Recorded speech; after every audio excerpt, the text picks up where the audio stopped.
E aí, galera do Projeto Pescar, meu nome é Marcelo Zambiasi, eu sou servidor do TRT4 e eu vou dar duas aulas para vocês, sendo essa a primeira aula que é sobre indicadores econômicos e a segunda aula vai ser sobre investimentos. Eu fui convidado para dar essas aulas porque eu sempre fui muito interessado por essa temática de economia, de investimentos, e então espero que seja proveitoso para vocês. Então, primeiramente a parte conceitual, né? O que seria um indicador econômico, né? Então, são métricas, são índices que nos permitem que a gente entenda, interprete a como está a nossa economia. Então, eles servem como um termômetro para a economia e também eles nos ajudam a interpretar esses dados e com isso a gente poder, por exemplo, ter maneiras para os investidores entender se o mercado está bom ou se está ruim, como é que vai ser o futuro, os empresários, se eles vão investir mais em novas empresas, os governos, se eles devem tomar alguma política monetária de colocar mais dinheiro na economia, de reduzir, e a população também de uma maneira geral de entender. Então, são muito importantes esses conceitos, até porque eles fazem parte do dia a dia de vocês. Imagino que a maioria de vocês já deve ter visto algum dos indicadores econômicos, seja lendo jornal, assistindo o jornal na TV, ou em alguma conversa, ou algum professor deve ter falado. Então, nessa aula de hoje a gente vai passar por esses indicadores que estão aqui, então, que é o Produto Interno Bruto, o PIB, alguns indicadores de juros, que é a taxa Selic, o CDI, alguns indicadores de inflação, IPCA, INPC, INCC, IGPM, tem vários indicadores de inflação. A gente também vai entender o conceito de balança comercial, para que ela serve, e de taxa de desemprego, que o próprio nome já dá uma boa ideia do que ele é. Então, o primeiro indicador, que talvez é o mais famoso de todos eles, ou um que aparece muito na TV de ano a ano, no Jornal Nacional comenta, é o PIB, que é o Produto Interno Bruto. Então, o PIB ele serve para mensurar, ele mede tudo o que foi produzido numa determinada economia em um determinado período de tempo. Em geral, ele é anual. Então, o mais comum é o PIB do Brasil, né? Que então seria a soma de todos esses valores monetários, que sejam eles bens ou serviços que foram produzidos ao longo de um ano. O PIB pode ser também feito por per capita, então, no caso, que é o PIB dividido pelo número de habitantes do país. Então, com isso, tem uma ideia de como é essa distribuição. Não a distribuição de renda, mas como seria quanto cada habitante produz de riqueza no Brasil. O PIB do Brasil de 2019 ele foi de 7,3 trilhões de reais, ou seja, são 7.300 bilhões de reais.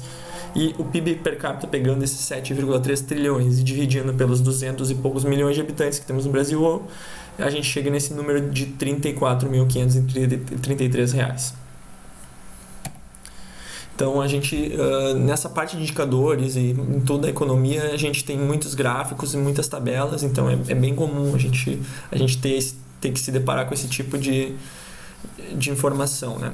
Então, a gente tem ali no gráfico mais à esquerda de vocês o crescimento do PIB do Brasil. Então, a gente vê que o PIB do Brasil, a economia estava se desenvolvendo, então o PIB estava crescendo, ele cresceu entre 2002 até 2008, depois a gente teve uma crise forte em 2009, mas depois voltou ao normal, e depois ali por 2014, 15, 16, novamente uma crise forte, que a gente teve que o PIB baixou bastante, e agora a gente está crescendo nessa faixa de 1 a 1,5% nos últimos 3 anos. E no quadro à direita a gente tem então o quanto que é o PIB do Brasil comparado aos outros países do mundo. Então a gente vê que hoje o Brasil é a 9ª economia mundial. Esses números eles estão em dólares, então os Estados Unidos é 21 trilhões de dólares e o Brasil é quase 2 trilhões de dólares. Então o Brasil representa 2,2% da economia mundial, cerca de 10 vezes menos que os Estados Unidos, né? E a gente está em segundo lugar a China, que é um país que tem crescido muito nos últimos anos e que o pessoal estima que deve passar os Estados Unidos e ser a maior economia do mundo em alguns anos.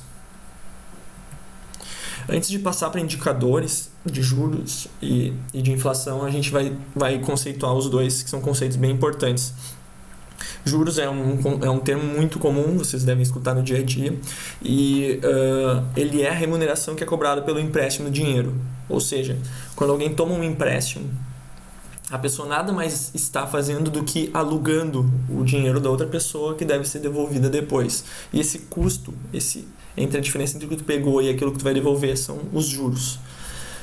No mundo real, no mundo financeiro, só existem os juros compostos. Embora talvez vocês tenham estudado já em algum momento os juros simples e os juros compostos, no mundo financeiro só existem os juros compostos, que são os juros sobre os juros. Ou seja, tu paga juros sobre o principal, que seria esse valor original do empréstimo, mas também sobre os juros acumulados. Então, por exemplo, se no primeiro mês tu pegou R$100 a uma taxa de 10% de juros, tu vai pagar 10 reais de juros. Mas no segundo mês tu não vai pagar mais 10 reais de juros. Tu vai ter que pagar 11 reais de juros. Por quê? Porque tu vai pagar eles sobre 110 reais, que são os 100 reais do principal, mais os 10 reais de juros acumulados. Então, por isso que é esse juros sobre juros. Um outro conceito que se escuta muito no dia a dia é a inflação. A inflação nada mais é do que, de forma simplificada, esse aumento contínuo e generalizado nos preços numa economia. Ou seja, isso te dá uma redução no teu poder de compra, porque o que tu comprava com 100 reais, hoje, daqui a um ano, tu deve precisar 105, 110 reais. Então, aqueles 100 reais não valem mais os 100 reais que são do ano anterior. Então, a gente tem essa desvalorização da moeda, do poder de compra. E a inflação ela é gerada basicamente por três causas. Essas são as principais, que é a economia está muito aquecida, então tem um aumento de consumo, então tem mais demanda por produtos, então as pessoas querem comprar mais e comprar mais e comprar mais. A outra parte é a gente pode ter um aumento nos custos de produção, ou seja, está mais caro para quem produz. Então tem essa inflação do lado da oferta, ou quem está produzindo não está produzindo menos, não está dando conta de produzir tudo que precisa, então teve uma redução nessa oferta. E tem também o lado monetário, que é o governo está imprimindo dinheiro demais, o governo está inundando a economia de dinheiro e isso está gerando um aumento dos custos. De quanto que dá custando cada produto, porque tem muito dinheiro circulando. Então essa imagem ela ilustra bem esse conceito. Então, se a gente pegasse 100 reais de julho de 94, né, o que a gente conseguiria comprar agora seriam 18 reais agora em março de 2016. Então, a nota de 100 reais da época vale só 18,59. Então, a gente tem uma ideia de quanto era esse poder de compra em julho de 94, comparado com hoje. Então tudo era mais barato, então agora as coisas estão quase que 6 vezes mais caras nos dias de hoje em reais, né? Então 10 reais seria 1,86, 5 reais são 93 centavos, né? Então se eu pegasse esses 5 reais de hoje e fosse usar ele lá em 94, eu conseguiria com 93 centavos comprar a mesma coisa que eu compro hoje com 5 reais. Então só para dar essa diferenciação, né? E um outro conceito de economia que a gente tem, que talvez alguns de vocês já devem ter visto, a maioria imagino que não, são esses gráficos de demanda e oferta, que depois quem for para áreas mais de financeiras ou econômicas na faculdade vai acabar vendo isso direto, né? Então a gente tem esses gráficos que a gente tem no eixo Y o preço, no eixo X a quantidade, né?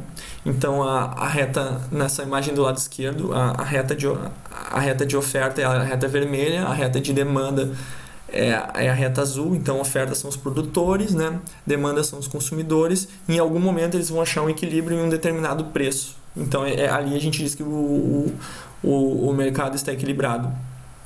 Daí lá na figura da direita a gente tem esse mesmo desenho, mas o que aconteceu? A gente teve mais consumo, ou seja, essa reta essa reta em preto, ela foi deslocada para a reta em amarelo, ou seja, a gente teve um aumento do consumo. Então a quantidade que o pessoal quer comprar, ela aumentou. Isso ocasiona o quê? A curva de oferta não foi aumentada conforme, então a gente tem um aumento dos preços. Então o preço ele foi deslocado do P0, digamos que fosse 5 reais, e foi para o P1, digamos que é 6 reais. Enquanto que o consumo era, digamos que 5 mil unidades, agora são 6 mil unidades. Então o mercado ele tenta encontrar novos pontos de equilíbrio em outros preços, né? E esse aumento de preços, né, pelo aumento da demanda, que é nesse caso mais consumidores querendo comprar, é uma das causas de inflação. Então, voltando agora aos juros, né? Então, depois que a gente já conceitou bem o que é juros e o que é inflação, a gente tem essa taxa Selic que vocês escutam às vezes falar no jornal, lêem em jornal, aumentou a taxa Selic, o governo diminuiu a taxa Selic. Então, essa taxa Selic é a taxa básica de juros da economia brasileira. Ela é definida pelo governo, com o Comitê de Políticas Orçamentárias, eles se reúnem uma vez a cada 45 dias e eles dão uma olhada de como é que está geral a economia brasileira e decidem se vão aumentar, diminuir ou manter a taxa de Selic. Essa taxa Selic ela é o custo do dinheiro para o governo tomar empréstimos. Então a gente tem o Tesouro Nacional, ele emite títulos de dívidas e em geral, essa é a taxa que baliza o quanto o Tesouro vai pagar sobre esses títulos. Tá? Na próxima aula sobre investimentos, a gente vai ver direitinho os títulos do Tesouro Nacional e vai dar para entender um pouco melhor essa parte.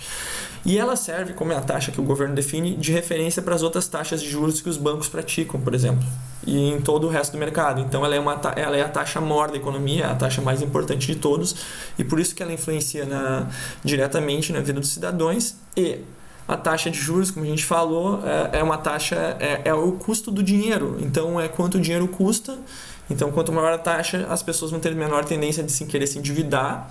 E então, isso acaba diminuindo o consumo. E a gente, com isso, controla a inflação, né? Então, reduz a demanda, né?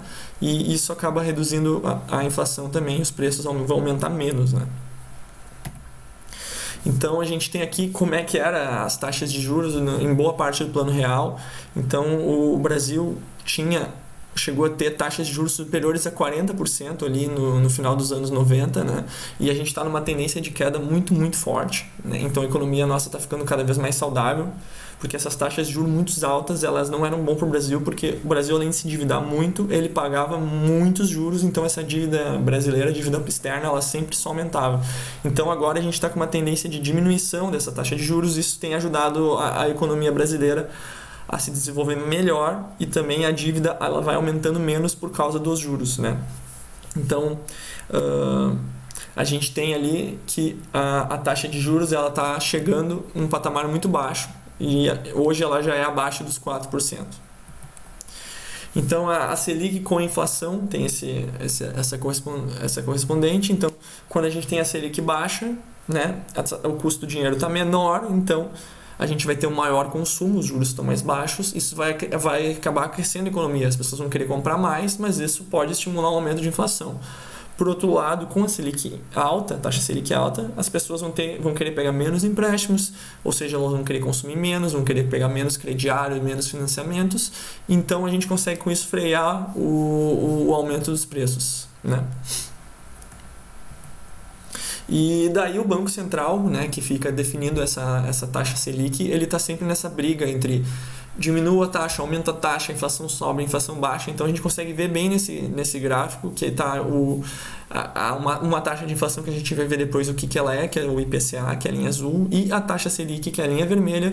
Então a gente está vendo que a inflação vai subindo, daí eles sobem os juros, daí a inflação eles baixam os juros, a inflação ela tem esses movimentos que ela vai acompanhando.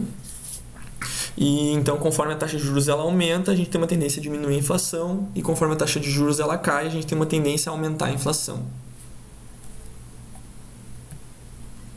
Uma outra taxa de juros que ela é também conhecida, daí, principalmente para quem já está mais no ramo bancário, quem de vocês já tem conta de banco já deve ter visto, é o CDI. CDI é o Certificado de Depósito Interbancário. Então, ele nada mais é do que os juros que os bancos cobram entre eles. Mas ele é basicamente a taxa Selic. Ele usa como referência a taxa Selic. Então, quando um banco pega dinheiro de um outro emprestado, eles pagam essa taxa CDI, né? E ela é usada também para os investimentos, que a gente vai ver na próxima aula, como referência para vários investimentos em renda fixa nos bancos. Então, a gente tem hoje a taxa Selic está em 3,75 ao ano, em abril, que é agora quando a gente está gravando esse vídeo, e o CDI ele é 3,65. Então, a gente pode dizer que taxa Selic e o CDI é praticamente a mesma coisa, são números muito próximos.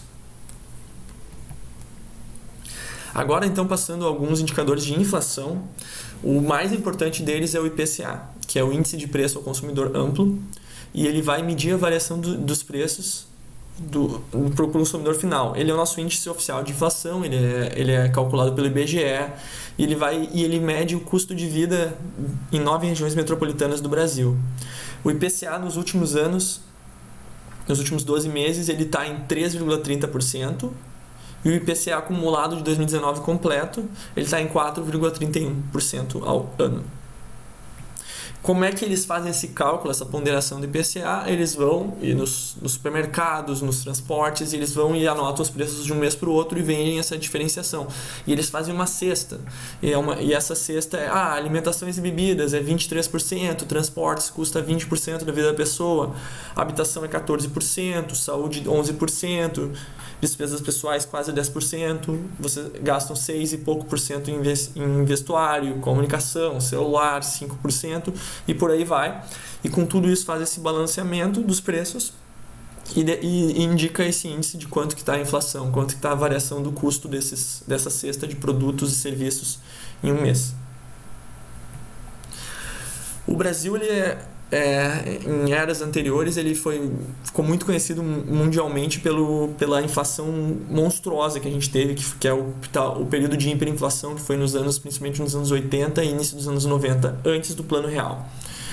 Naquele período, a inflação no Brasil chegou a 82% ao ano. Então lembrem que hoje a gente tem uma inflação menor do que 4% ao ano, e naquele período, corrigindo, ele ficou em 82% ao mês. Ao ano vão dar mais de 2.000%. Então, um dos menores meses de inflação daquela época é correspondente a um ano inteiro nosso, mais até do que isso, para vocês terem a noção de como a inflação era muito louca. E então a gente tem aqui nesse gráfico que variava o IPCA mais de 2.000% ao ano, que é muita coisa, 2.000% ao ano. E em anos com pouca inflação eram taxas ainda muito grandes, de mais de 10, 20, 30%. Então são números que a gente que agora que nasceu dos anos 90 para cá, ou não teve a vivência desse tempo. Eu vou mostrar para vocês um videozinho para contextualizar como é que funcionava na época e como mudava os preços. O videozinho é curtinho, é só um minutinho. Na época, o feijão tem até 7 preços diferentes nos supermercados, dependendo da qualidade do produto. Este aqui é o mais barato, custa 138 cruzeiros o quilo. Mas comparando o preço de janeiro até agora, o feijão aumentou 2.782%. Nos anos 80, as máquinas de remarcar trabalhavam dia e noite. E na tentativa de frear este círculo vicioso, foram muitos pacotes e moedas diferentes. Uma pesquisa da Federação do Comércio do Rio ajuda a entender como foi a mudança no ritmo da inflação. Nos últimos 10 anos, o preço da cesta básica subiu 124%, um aumento bem menor do que o registrado em apenas 3 meses de 1994. Às vésperas do Plano Real, a inflação entre abril e junho chegou a 203%. Na casa dessa secretária, a despensa ficou menor. O freezer foi doado, abriu espaço para uma mesa. O marido não tem saudades do tempo em que fazer as compras levava o dia inteiro. Fazia compra para estocar, enchia o carro de compra, tinha que durar um mês. O Ricardo estava na época com fralda. Usava fralda e faltava fralda, porque o governo taxava alguma medida para congelar aquele preço que já estava muito alto e simplesmente o produto sumia. Ricardo. Então, com esse vídeo a gente vê bem um conceito que os pais de vocês ou os avós de alguns de vocês vivenciaram, que era recebia o dinheiro e já corria no supermercado desesperadamente para comprar tudo que podia, estocava em casa da forma como conseguia, tendo dispensas, que era uma coisa que tinha muito nas casas de antigamente. As pessoas tinham 2, 3 freezers para estocar carne, quem podia. Então era uma corrida, porque de um dia para o outro o teu dinheiro desvalorizava às vezes 5, 10%. Então, se tu deixasse passar 10, 15 dias, teu dinheiro já não comprava praticamente mais nada. Então era uma loucura. E com o Plano Real o Brasil conseguiu estabilizar bem a economia e agora a gente não tem mais esses níveis de inflação que prejudicavam todo mundo. Então mudou drasticamente a vida das pessoas né? Que é um período que vocês não vivenciaram. Eu era muito pequeno, também acabei não vivenciando, mas lembro de ir na minha casa, ter uma despensa, que minha mãe guardava muita comida, que não é um hábito que hoje em dia as pessoas têm mais, né? Dá para ir no mercado e comprar, e os preços eles vão estar muito parecidos entre uma semana e a outra. Não é o dobro, os produtos não ficam o dobro de uma semana para outra, em geral. Então, agora trazendo para números da nossa época, então a inflação medida pelo IPCA, ela tem ficado ali na casa dos 5, 6, 7, 8%, às vezes com os picos passando um pouquinho dos 10%, e uma inflação considerada sadia seria na casa dos 3 a 5%, que é mais ou menos aquela linha azul do gráfico, que é qual a meta de inflação que o governo ele busca cada ano, e daí ele define essa meta de inflação e com auxílio de taxa de juros e outras medidas econômicas ele tenta manter a inflação nesse patamar. A gente tem, além do IPCA, que é o principal, a gente tem alguns outros indicadores de inflação, que a gente não vai muito a fundo neles, mas só para vocês saberem que eles existem. E os principais é o IGPM, que é o Índice Geral de Preços do Mercado, e ele serve muito para fazer o reajuste de aluguéis e contas de consumo. E tem o INCC, que é o Índice Nacional de Custo de Construção, que ele serve muito para indicar quanto que está custando o metro quadrado, qual é esse índice, ele faz essas medidas. E ele auxilia na compra de imóveis na planta, né? Então daí tem outros, IPA, IPC e NPC, que são índices que são menos usados, indicadores menos usados. Um outro indicador econômico importante é a balança comercial, que vocês também já devem ter escutado na TV ou lido alguma vez, que ela é nada menos do que tu vê o quanto tu importa e o quanto tu exporta, né? Então, quanto que o Brasil importou, comprou de produtos ou serviços de outros países, e quanto que o Brasil exportou, ou seja, o Brasil vendeu para outros países em produtos e serviços. E esse saldo da balança comercial é a diferença entre a conta de importação e a de exportação. Se a gente tem as exportações maiores que as importações, a gente tem um superávit. Caso contrário, se a gente tem as exportações menores que as importações, que é o que está nessa imagenzinha do lado, a gente tem um déficit, ou seja, o mundo, a gente está comprando mais do mundo do que a gente vende para o mundo. O interessante é que tem uma balança comercial com um superávit, quer dizer que a gente está conseguindo arrecadar mais dinheiro das outras economias, né? A gente é um país exportador do que comprando. Esse gráfico mostra como é que foi a nossa balança comercial entre 98 e 2017, só para dar uma ideia de valores. E a gente está na casa ali no início dos anos 98, 99, 1 bilhão de déficit. Daí a gente chegou ali em 2006 a um pico de quase 3 bilhões de superávit. Daí ali na crise que foi muito forte, 2013, 14, 15, a gente teve déficit na casa dos 4 bilhões. E ali por 2017 a gente está com quase 3 trilhões de superávit. O Brasil é um país que exporta muito, mas ele exporta muito principalmente, né, o que a gente chama de commodities, que são petróleo, minério de ferro e principalmente o agronegócio, né, que são alimentos, soja, laranja, café. E então a gente consegue ver bem aqui, esse gráfico também, ele mostra de 89 a 2015, né? Então a barra em amarelo, ela é nossas exportações totais, em cinza é a importação. E a importação de agronegócio é a linha vermelhinha e a exportação de agronegócio é a linha azul. Então a gente pode ver que o Brasil sempre exporta mais alimentos do que ele importa. Então a gente é claramente um grande exportador agrícola e a parte agrícola é quase metade de tudo que a gente exporta, que dá para ver mais ou menos ali pelo gráfico. Um outro indicador que a gente tem é a taxa de desemprego, que ela, como o próprio nome diz, ela mede a desocupação, né? Quantas pessoas não estão trabalhando, e ela é medida pelo IBGE. E ela pega o quê? Ela pega quantas pessoas estão desocupadas, não estão sem emprego, estão buscando emprego, mas não conseguem encontrar, pela população economicamente ativa, ou seja, aqueles que têm idade para já trabalhar, que não estão aposentados e têm condições de trabalho. Então, a população que está ocupada, ela considera tanto o emprego formal, aquele que tem carteira assinada, tudo certinho, com todos os direitos pagos, assim como os trabalhadores informais, que são por exemplo, o pessoal que é ambulante, o cara que vende espetinho na rua, e o camelô, então todos os empregos informais. O Brasil tem cerca de 40% dos trabalhadores que são informais, esse é o nosso índice. E a nossa taxa de desemprego hoje está na casa dos 11%, com todo esse problema de coronavírus, e tem uma tendência que ela vai aumentar um pouco nos próximos meses, então nós vamos ter que ver bem o que está acontecendo, então nós vamos ter que acompanhar. E então um gráfico de como é que está a nossa taxa de desemprego. Então o Brasil teve uma crise forte ali, como a gente viu nos anos 2014, 15, 16. Então a taxa de desemprego ela sobe. Então a gente tem uma relação entre a taxa de desemprego e o PIB. Em geral, quando a taxa de desemprego está muito alta, é porque tem mais pessoas que estão desocupadas, elas não estão produzindo na economia, e isso faz com que o PIB, que é aquele somatório de tudo que a gente produz num ano, ele esteja caindo.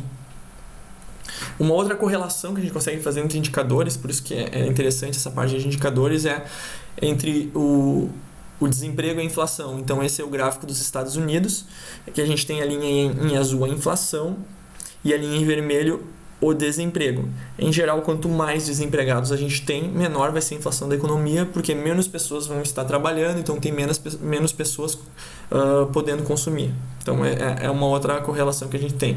Então, de indicadores. Então, resumindo, a gente viu diversos indicadores nessa primeira aula. A gente viu PIB, a gente viu inflação, juros, balança comercial. E na página do IBGE, que está no link ali e vai estar na descrição do vídeo, vocês conseguem ver alguns indicadores ali que estão reunidos de uma maneira bem simples para consultar, para ter uma ideia de como é que está hoje. Então, a gente passou por esses indicadores econômicos que nos permitem que a gente tenha uma visão de como é que está a situação econômica. Isso ajuda a quem é investidor a entender como é que está o Brasil hoje, o que é esperado que aconteça com o Brasil no futuro. E isso ajuda a tomar as decisões sobre quais investimentos podem ser feitos, quais são os melhores investimentos, quanto que está rendendo o teu investimento hoje. Então, esse conjunto de indicadores nos dá uma ajuda para entender como é que está o panorama econômico, para ajudar a tomar as melhores decisões. E agora, na próxima aula, a gente vai ver os principais investimentos e alguns conselhos sobre educação financeira também. Então, agradeço a todos, e quem tiver qualquer dúvida pode deixar aqui nos comentários do vídeo que a gente vai conversando. Muito obrigado.